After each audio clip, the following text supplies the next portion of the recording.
미국 9.11 사태로 쌍둥이 빌딩이 무너지고 얼마 되지 않아서 뉴질랜드에 사는 한 한국인 목사님 한 분이 한국 인천을 거쳐 LA 공항에 도착을 했습니다. 그 비행기 안에는 대부분 한국인 승객들이 탔었고, 이름만 대면 알 수 있는 유명한 목사님도 동승했다고 합니다. LA 공항에 내렸을 때 시기가 시기인 만큼 검문 검색이 무척 까탈스러웠다고 합니다. 우리가 경험을 했듯이 어느 나라 공항이든지 자국민을 위한 여권 심사대는 따로 있고 또 여러 곳이 있다 하는 것을 우리가 알고 있습니다. 반면 외국인을 위한 심사대는 별로 많지 않습니다. 줄이 꼬리에 꼬리를 물고 길게 늘어서져 있는데, 이 한국인 목사님도 줄을 서서 차례를 기다리고 있었습니다. 이때 공항 보안 경찰 같은 사람이 혹시 뉴질랜드 여권을 가진 사람이 있으면 나오라는 것입니다. 이 목사님이 뉴질랜드 여권을 보여주자 바로 여권 심사대를 인도하더니 거기에서 입국 수속을 맞춰주더라는 것입니다. 수많은 사람들이 보고 있고 한국에서 동성했던 그 유명한 목사님도 이 목사님을 보면서 아주 부러운 눈치로 쳐다보더라는 것입니다. 이 목사님은 그때 처음 뉴질랜드 시민권이 이렇게 좋구나 하는 사실을 깨달았다라고 말을 했습니다. 아마 여러분들 가운데서도 이런 경험들이 있었는지 모르겠습니다. 우리가 함께 읽은 본문 속에 보게 되면 바울 사도가 자신은 로마 시민권을 가지고 있다 하는 사실을 밝히고 있습니다. 바울 사도는 자신이 예수님을 만난 간증을 계속하면서 예수님을 만난 후 변화된 자신은 예루살렘에 그냥 머물러 있으면서 복음을 전하기를 원했었는데, 하나님은 빨리 이 예루살렘을 떠나라 하셨다.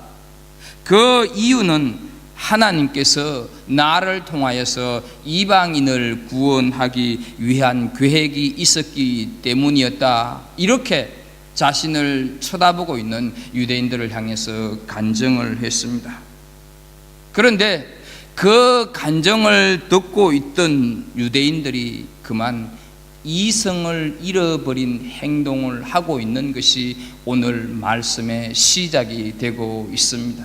22절, 23절 말씀을 한번 함께 보겠습니다.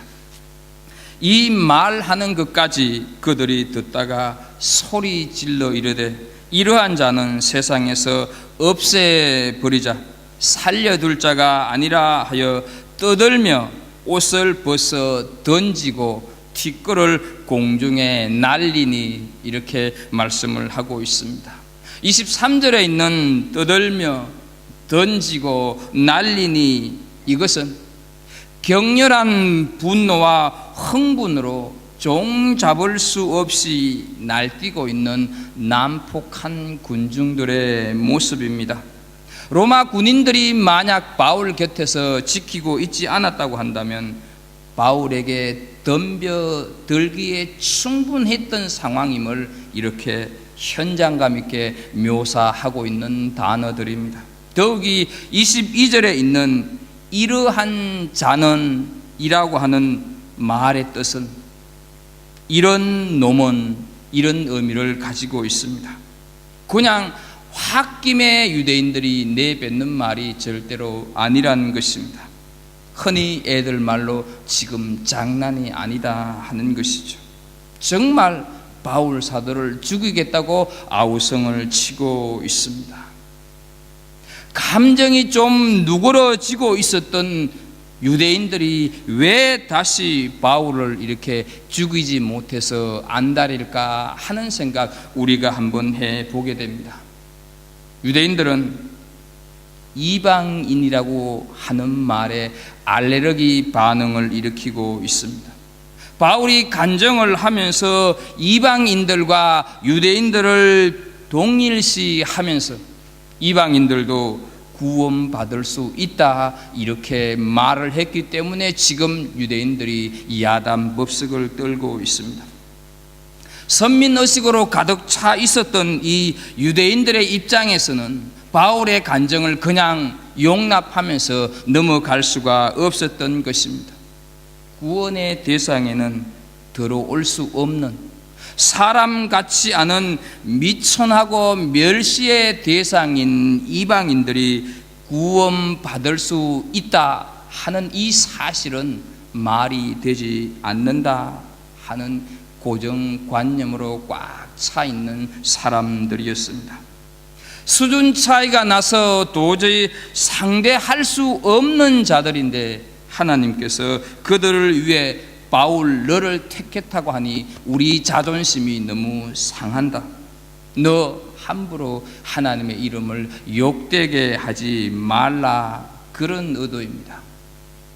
유대인들은 하나님을 잘 알고 있는 사람들입니다. 유대인들은 하나님을 경외한다고 하는 자부심이 있는 사람들입니다.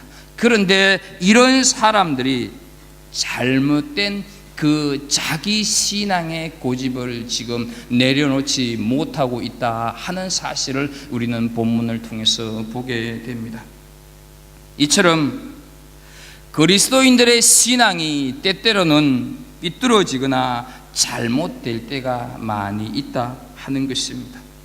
절대자를 믿는 신앙 그 자체를 절대화시켜 버리게 되면 매우 많은 문제를 일으키게 됩니다. 우리가 믿는 하나님은 절대자이십니다. 그러나 절대자를 믿는 우리 신앙 스타일을 절대화시켜서는 절대로 안 됩니다. 그것은 신앙이 아닙니다. 그것은 율법주의일 뿐이다 하는 것입니다. 1995년 이스라엘의 성지순례를 가서 공동체 생활을 기본으로 하는 키부츠를 방문했던 적이 있었습니다. 엘리베이터를 우리 일행들과 유대인들도 함께 탔는데 어쩌다가 제가 엘리베이터 문 입구에 서게 되었습니다. 어떤 한 유대인이 저에게 뭔가 이렇게 말을 했습니다. 눈치코치를 이렇게 보니까 몇 층을 간다고 좀 눌러달라고 하는 그런 의미 같아서 그가 손가락질하는 그 층을 눌러주었습니다. 그런데 그 유대인도 바로 제 옆에 있었기 때문에 충분히 자신이 그 엘리베이터 버튼을 누를 수 있었습니다. 내려서 가이드하는 목사님에게 왜 그 유대인이 자신도 충분히 버튼을 누를 수가 있었는데 나에게 그 버튼을 눌러달라고 부탁을 했습니까? 물었을 때 그 가이드 했던 목사님이 웃으면서 목사님 오늘이 마침 토요일 아닙니까? 토요일은 유대인들에게 있어서 안식일이고 그래서 안식일을 거룩하게 지키라고 하는 그 계명을 준수하기 위해서는 엘리베이터 버튼을 누르는 일을 할 수 없기 때문에 그런 것입니다. 이렇게 제게 말을 했습니다. 저는 그때 상당히 충격이었습니다. 안식일이라서 버튼을 누르는 것이 죄가 된다고 믿는다면 자신이 하지 말아야 함은 물론이거니와 남에게 시켜서도 안 되는 것 아니겠습니까? 그럼에도 불구하고 자신의 신앙을 지키기 위해서 타인으로 하여금 자기 대신 죄를 짓게 한다고 하면 그것은 믿음도 그것은 신앙도 아닌 하나의 던져버려야 할 율법주의에 불과하다 하는 것이죠. 본질을 외면한 채 형식만 붙들려고 하는 이 율법주의는 폭력이고 흉기에 불과합니다. 이런 율법주의 때문에 우리는 신앙생활하면서 많은 갈등을 보게 되고 많은 갈등을 할 때가 있습니다. 저는 그 일을 잊지 못하고 있습니다. 그런데 우리의 신앙의 삶 가운데서도 이런 일들이 얼마나 많이 일어나고 있는지 모릅니다. 절대로 우리는 내 신앙을 절대화시켜서는 안 됩니다. 하나님만이 오직 절대자이십니다. 교회 안에는 여러 많은 부서들이 있습니다. 찬양대원은 찬양대가 교회 안에 어떤 사역보다 최고다 하는 찬양대 지상론을 가져서는 안 됩니다. 교사는 교회 학교 교사만이 최고다. 선교회는 공동체는 선교회와 공동체만이 전부다 하여서 자신의 사역이 제일이라는 생각을 가져서는 안 되는 것입니다. 내가 섬기는 부서 중요합니다. 내 입장도 있습니다. 그러나 다른 입장을 가진 사람도 있고 다른 사역도 중요합니다. 그래서 하나님 안에서 연합할 수 있는 사람이 되는 것, 이것이 성도들의 삶 가운데서 매우 중요하다 하는 것입니다. 세상의 모든 것은 다 하나님을 위해 존재하는 것입니다. 세상의 모든 사람들은 다 주님 안에서 연합할 수 있는 것입니다. 과학은 하나님의 질서를 나타내기 위해서 존재하는 것입니다. 그런데 이 과학이 과학 지상주의에 빠지게 되면 과학은 하나님을 거부하게 되는 무기가 되는 것입니다. 이미 우리는 과학이 하나님을 무시하는 것은 물론이거니와 하나님의 존재까지 부정하고 있는 시대 속에서 우리는 지금 살아가고 있습니다.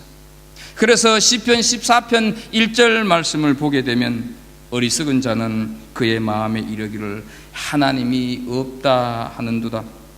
그들은 부패하고 그 행실이 가증하니 선을 행하는 자가 없도다 말씀을 하고 있습니다. 예술도 마찬가지입니다. 예술도 하나님의 아름다움을 나타내기 위해서 필요하다 하는 것이죠. 그런데 그 예술이 예술 지상주의에 빠지게 되면 하나님을 대적하는 방향으로 예술을 펼쳐가게 됩니다.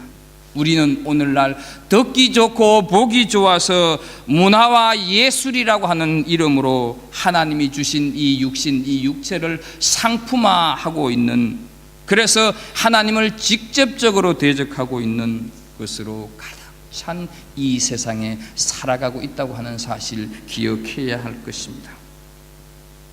우리가 하는 모든 활동들이 과연 하나님의 임재를 인정하고 있는가 하는 것을 우리는 우리 스스로에게 질문을 해볼 필요가 있습니다. 내 삶 가운데서 내가 겸손히 내려앉아 있어야 할 부분이 어디인가를 우리는 들여다볼 수 있어야 합니다. 신앙은 하나님의 절대성 안에 상대적인 다른 많은 사람들을 포용하는 것입니다.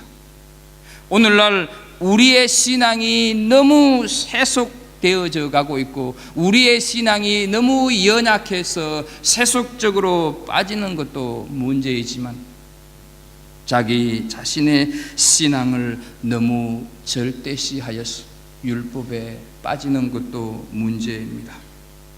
우리 신앙이 하나님을 높이기보다는 나를 칭찬하고 내 자존심을 세우고 내 우월감을 증명하는 데 사용된다고 하면 제대로 된 신앙이 아닙니다. 교회 안에는 반드시 질서가 필요합니다. 그러나 그 질서가 사람을 판단하고 우열을 가리는 기준이 된다고 하면 그것은 죄입니다. 신앙 우월주의는 결코 하나님이 원하시는 것이 아닙니다. 더 섬기고 더 봉사하면서도 상대방을 먼저 배려하고 인정해야 합니다. 말씀보다 자기 신앙 스타일을 위에 놓는 것은 신앙이 아닙니다.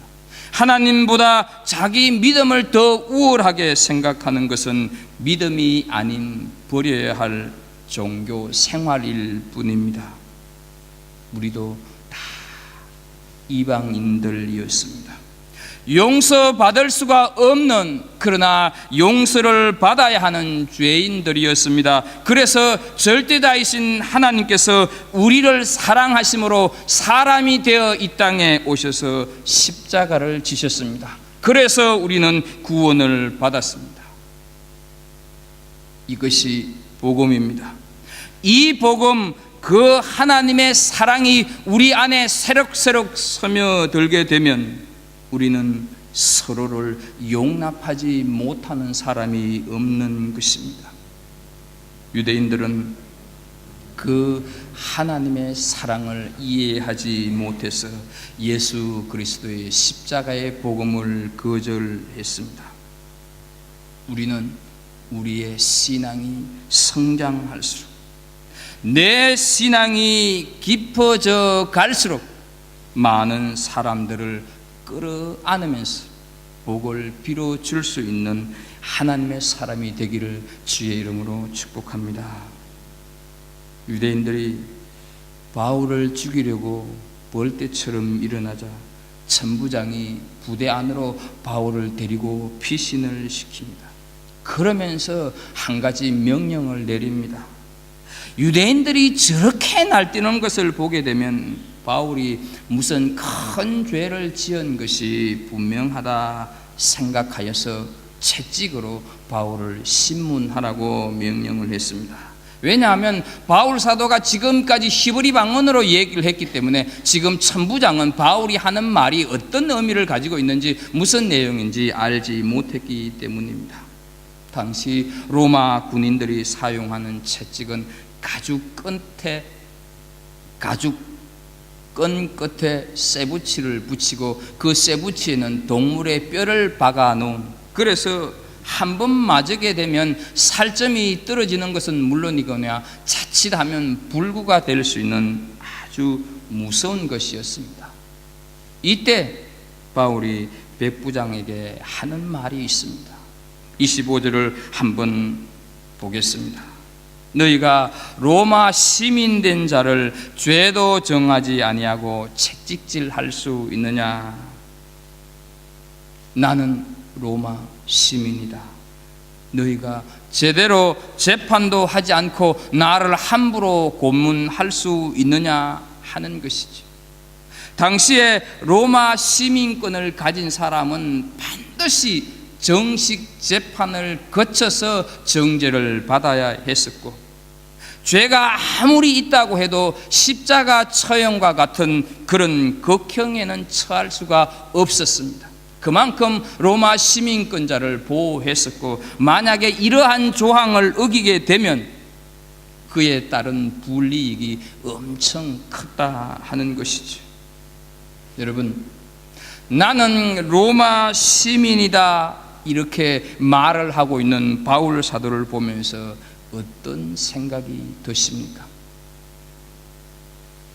혹시 구차하게도 목숨을 부지하려고 하는구나 라는 생각이 드십니까?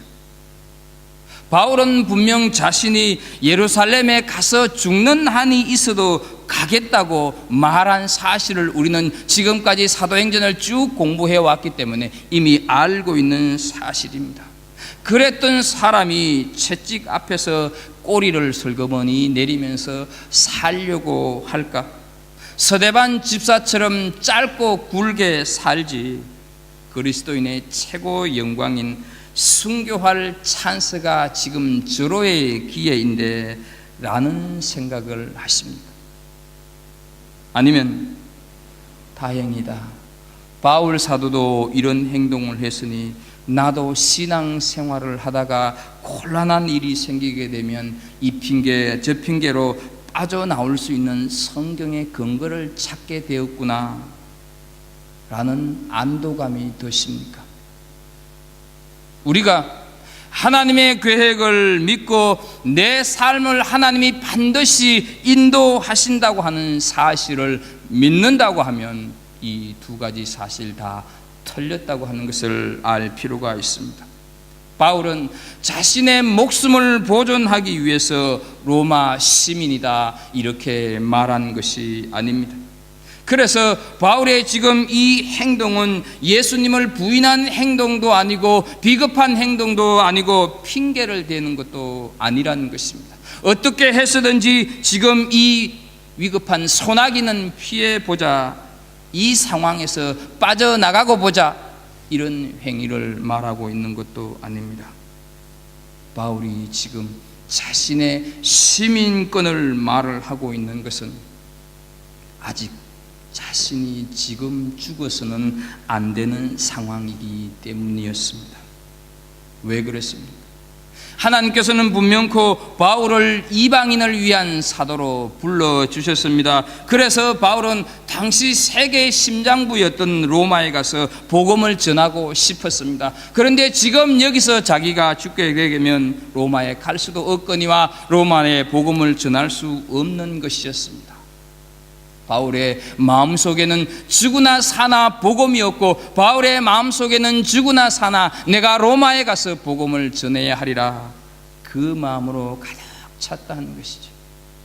그래서 로마서 14장 8절을 보게 되면 우리가 살아도 주를 위하여 살고 죽어도 주를 위하여 죽나니 그러므로 사나 죽으나 우리가 주의 것이로다 말씀을 하고 있습니다. 사랑하는 성도 여러분, 적어도 내가 예수를 믿는 사람이라고 한다면, 적어도 내가 하나님의 자녀라고 한다면, 적어도 내가 성도라고 한다면 이런 비전 품을만 하지 않습니까? 목사라고 하면 이런 비전 가져야 하지 않겠습니까? 일본 소설가 엔도 수사쿠라고 하는 분이 쓴 침묵이라고 하는 소설은 일본에 처음 기독교가 들어올 때 선교사들이 받은 박해에 관한 내용입니다. 일본 정부는 기독교인들을 많이 잡아 죽이기도 했습니다. 선교사들을 체포해서 배교할 것을 강요했습니다. 기독교를 버리기만 한다고 하면 니는 모든 것을 다 보장해주고 출세 부귀 영화를 시켜주겠다는 것입니다. 그러면서 기독교를 버린다는 표시로 예수님의 얼굴을 동판에 새겨놓고 그 동판에 새겨놓은 예수님의 얼굴을 밟고 지나가도록 했습니다. 절대로 나는 예수님의 얼굴을 밟고 지나갈 수 없다 해서 순교한 선교사들을 많았습니다. 그러나 한편 예수님의 초상화를 밟고 지나간 선교사들도 있었습니다. 여러분, 누가 신앙의 절개를 지킨 사람이겠습니까? 둘 다입니다. 물론 초상화를 밟고 죽음을 피한 사람이 자신만을 위한 삶을 그 이후에 살아갔다고 한다면 그는 분명코 변절자일 것입니다. 그러나 그 책의 내용에 나오는 변절자와 같은 선교사는 자신이 죽을 때까지 음으로 양으로 일본 사람들에게 복음을 전하다가 죽어갔습니다. 바울 사도는 아직 내가 죽을 때가 아니다고 하는 것을 알았습니다. 죽기 싫어서도 아니고 무서워서도 아니었습니다. 아직 때가 되지 않았기 때문이었습니다. 바울 사도는 로마 시민이라고 하는 사실을 이제 알리게 되면 천부장이 자신으로 하여금 정식 재판 절차를 밟도록 할 것이고, 그렇게 되면 나는 재판을 받으러 로마로 갈 수 있는 길이 열릴 것이다 하는 생각으로 바울은 지금 나는 로마 시민입니다 하는 것을 말을 하고 있습니다. 나중에 하나님은 천부장으로 하여금 바울이 로마로 가도록 만들어주고 있는 것을 우리는 사도행전 계속 23장, 24장 읽어보면 알게 됩니다. 여러분, 하나님이 필요하시니까 상황을 만드시는 것입니다. 하나님이 필요하시니까 바울을 죽을 위기에서 구하실 뿐만 아니라 바울이 가진 것이 없음을 알고 뱃삭도 들지 않게, 비록 제수의 몸이긴 하지만 군인들의 보호를 받으면서 로마로 가게 하시는 것을 우리는 사도행전을 계속 읽으면서 알게 되는 사실입니다. 여러분, 물질이 없어 하나님의 일 못하는 것 아닙니다.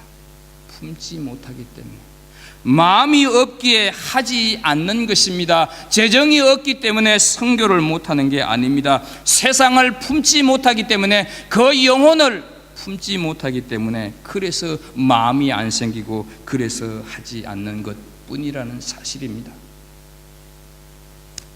바울 사도가 나는 로마 시민입니다 라고 밝히는 사실에서 우리가 알 수 있는 또 하나의 사실은, 그리스도인이라고 해서 무조건 모든 고난과 박해를 다 받아야 한다 하는 것은 아니라는 것입니다. 오히려 바울 사도는 자신이 로마 시민이라는 사실을 주장함으로 인하여서 자신이 받을 수밖에 없었던 고난을 지혜롭게 피해가고 있는 것을 보게 됩니다. 우리는 하늘나라의 시민권을 가지고 있습니다. 그러면서도 이 땅에 우리는 나름대로 분명한 소속을 가지고 있는 사람들입니다. 그런데 하나님께서는 우리가 가지고 있는 이 두 가지를 다 사용하신다 하는 것이죠. 바울이 가지고 있었던 로마 시민권 때문에 로마 전역을 효과적으로 다니면서 복음을 전할 수가 있었습니다. 하나님은 우리 사람들이 가지고 있는 이 땅의 요소들을 아름답게 사용하시는 분이십니다. 하나님은 우리 인생의 모든 조각조각을 다 쓰시는 분이다 하는 것이죠. 우리는 어쩌면 살아온 우리 인생을 보면서 내가 지금 이것을 하고 있는 것은 시간 낭비가 아닐까? 내가 지금 이 자리에 있는 것은 길을 잃어버리고 방황하고 있는 것은 아닐까? 내 인생을 지금 허비하고 있는 것은 아닐까? 이런 생각할 때가 많이 있습니다. 그러나 하나님은 우리가 겪었던 아픔, 내가 겪었던 고통, 내가 당하고 있는 아픔, 괴로움, 심지어 내가 쓰라리게 실패했던 실패의 경험까지도 아름답게 사용하시는 하나님이십니다. 결국 하나님은 우리가 가지고 있는 인간적인 자랑거리나 세상적인 권세까지도 사용하신다 하는 것입니다. 그러나 이런 것들을 하나님이 사용하실 때는 인간의 영광을 위해서 사용하시는 것이 아니라 하나님의 영광을 위해 쓰신다 하는 것입니다. 바울이 가졌던 로마 시민권, 복음을 전함에 있어서 바울을 많이 안전하게 지켜주셨고 신분의 보호를 받을 만큼 효율적으로 사용하도록 하셨습니다. 그래서 로마서 8장 28절 말씀을 보게 되면 우리가 알거니와 하나님을 사랑하는 자 곧 그 뜻대로 부르심을 입은 자들에게는 모든 것이 합력하여 선을 이루니라 말씀을 하고 있습니다. 사랑하는 성도 여러분, 우리가 이 땅에서 그리스도인으로 살아가면서 분명코 영적인 사람이 되어져야 합니다. 우리는 분명코 하나님의 신실한 사람이 되기를 축복합니다. 성령의 사람이 되기를 축복합니다. 그러나 또 이 땅에서 우리가 가지게 되는 권리나 능력을 하나님은 분명코 사용하신다 하는 사실을 기억하실 수 있기를 바랍니다. 영적인 사람은 실제적인 감각을 잃어버리기가 쉽고 실제적인 사람은 영적인 감각을 잃어버리기가 쉽습니다. 그러나 우리 모두는 하늘의 감동을 받아서 땅을 움직이는 사람들이 되기를 주의 이름으로 축복합니다. 바울 사도가 로마 시민이라고 하는 사실을 알게 된 백부장은 깜짝 놀랐어요. 그것을 천부장에게 보고를 하고 있습니다. 그러자 천부장은 급히 바울에게 달려와서 너 정말 로마 사람이냐 물었습니다. 바울이 그렇다고 대답을 하자 그때 천부장이 이런 말을 하고 있습니다. 28절을 보겠습니다. 나는 돈을 많이 들여 이 시민권을 얻었노라. 바울이 이르되 나는 나면서부터라 얘기합니다. 천부장은 돈을 주고 산 시민권이고 바울은 태어날 때부터 시민권을 가졌다는 것입니다. 돈을 주고 산 것과 나면서 주어진 것은 결코 질이 다릅니다. 차원이 다르다 하는 것이지. 우리는 하늘나라 시민권자임을 우리 스스로 고백하고 있습니까? 우리는 어머니 뱃속에 있을 때부터 이미 택정함을 입은 하나님 나라의 시민이다 하는 사실이죠. 우리가 사는 이 세상은 미국 시민권만 가져도 대단한 세상입니다. 멀리 갈 것 없이 미국 시민권이 아니라 이 나라 영주권만 가져도 이 영주권이 없어서 온갖 어려움과 고초에 직면해 있는 분들 얼마나 많이 있습니까? 그런데 우리는 이미 하늘나라 시민권을 소유한 사람들입니다. 이것은 불신자들과 차원이 다른 사람, 품격이 털린 사람이다 하는 의미를 가지고 있습니다. 거룩한 사람, 구별된 사람이라 하는 뜻이죠. 그렇다고 불신자들을 무시하거나 그렇다고 불신자들을 한 수 아래로 바라보라는 의미가 아닙니다. 현실을 살아가면서 어떠한 상황이 내게 닥쳐온다 할지라도 자부심을 가져라 하는 말씀입니다. 그래서 빌립보서 3장 20절을 보게 되면 그러나 우리의 시민권은 하늘에 있는지라 말씀을 하고 있습니다. 하늘나라 시민권을 가진 자로서 격에 맞게 거룩하게 구별되게 살아야 한다 하는 것이죠. 태어날 때부터 하늘나라 시민권을 가지고 있다 하는 것은 하나님이 우리의 삶을 인도하시고 보호하시고 지켜주신다고 하는 뜻을 함께 가지고 있다 하는 사실입니다. 자식을 낳기만 하고 책임지지 않는 부모를 우리는 부모라고 부르기가 참으로 어렵습니다. 그러나 하나님은 우리를 하나님 나라의 시민권자로 이 땅에 태어나게 하시고 그것은 바로 우리의 모든 삶을 책임지신다 하는 의미가 담겨져 있습니다. 이민자로서의 살아가면서 어떤 괴로움에 지쳐 있습니까? 어떤 불안과 염려 속에 시달리고 계십니까? 무슨 슬픔에 빠져 계십니까? 어떤 인생의 채찍에 매여 계십니까? 하늘나라의 시민임을 한시도 잊지 마시기를 바랍니다. 그리고 당당하게 살아가실 수 있기를 바랍니다. 세상이 주는 조건에 현혹되지 말고 하늘나라 시민권을 주신 보이지 않는 하나님을 경외하는 삶을 살아갈 수 있기를 축복합니다. 29절 말씀을 보게 되면 바울이 로마 시민이라고 하는 소리에 신문하려고 하던 사람들이 설거머니 물러가고 있습니다. 그리고 로마 권력의 상징인 천부장도 바울이 로마 시민이라고 하는 사실에 두려워하고 있습니다. 사랑하는 성도 여러분, 우리가 하늘나라 시민이기에 우리가 하나님의 자녀이기에 우리를 답답하게 하는 현실도 나를 꼼짝 못하게 묶고 있는 현실도 내 고통도 내 슬픔도 불안도 물러갈 줄로 믿습니다. 내게 있는 모든 고난과 환난이 주의 이름으로 사라지기를 축복합니다. 그랬어요. 하늘나라 시민권은 꼭 하늘나라에서만 필요한 것이 아닙니다. 우리가 살아가는 이 땅 속에서 어쩌면 하늘나라 시민이라고 하는 사실이 더 필요할는지 모르겠습니다. 우리가 살아가는 인생 가운데서 삶의 채찍이 시시각각으로 다가올 때마다 나는 하늘나라의 시민이다 자부하시면서 내게 주어진 신앙의 길을 아름답게 경주할 수 있는 은혜가 있기를 주의 이름으로 축복합니다. 기도하겠습니다.